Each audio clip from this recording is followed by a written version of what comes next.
முன்னாடி வந்து ஆக்சுவலாக தனிஷ்க்கு வந்து உருவாகி நல்லா வந்து சென்னையில் ஒரு கேரட்னா இவ்வளோ அட்வான்டேஜ் கிடைக்கும், இவ்வளோ ரூபாய் கிடைக்கும். 2 கேரட் சார் அது நீங்கள் ஒரு நாளைக்கு ஒரு ரேட் வருது இல்லையா, அதனால ஸ்பெசிஃபை பண்ணுறது. அமௌண்ட்டை போட்டுட்டோம்னா சார் கோல்டு ரேட் இப்போ இன்றைக்கி வந்து ஓகே 900 சொச்சத்தில் இருக்குது ஓகே. நாளைக்கு திடீர்னு ஏதோ ஒரு வார் வந்துடுது 11,000 12,000 போயிடுது அப்படின்னா நான் அந்த ரேட்டை கொடுத்தானா ஒத்துக்குவாங்களா கஸ்டமர்ஸு? அப்போ கேரட்டோட ரேட்டை வச்சு தான் பேசுவாங்க சார்.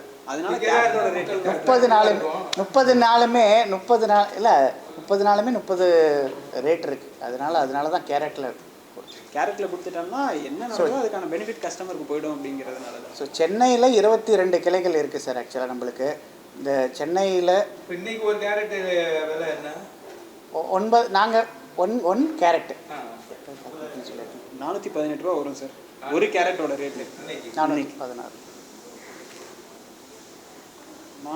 412 சாரி 412 ரூபா ஒரு கேரட்டோட ரேட்டு. இது ஒவ்வொரு நாளும் மாறும்.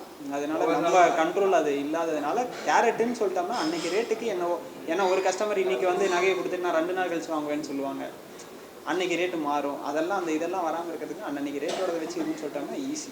சென்னையில் 22 கிளைகள் இருக்குது. நீங்கள் எந்த கிளைகளை வேணாலும் இந்த ஆப்பர்ச்சுனிட்டியை யூஸ் பண்ணிக்கலாம்.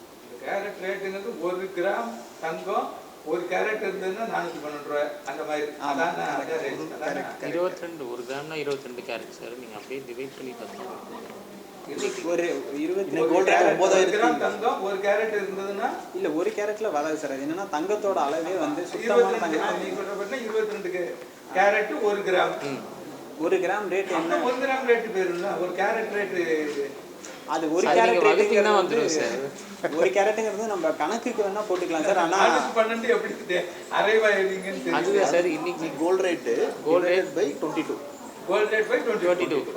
22 கேரட் இருந்தால் சார் 22. நம்ம ரேட்டு கொடுக்குறதா எக்ஸாம்பிள் சொல்கிறேன். எல்லாமே நம்ம வந்து ஒரு 2 தான் பேசுவோம். ஒன்று பியூர் நகையாக இருந்தால் 24 கேரட், இல்லைன்னா வந்து 22 carat. Gold rate divided by 22 போட்டிங்கன்னா அது 916க்கான ரேட் ஒரு கேரட். டிவைடட் பை 24 போட்டிங்கன்னா பியூர் கோல்டுக்கான ஒரு கேரட் ரேட். அதுதான் உங்களோட கன்சம்ஷனுக்காக சொல்கிறேன்.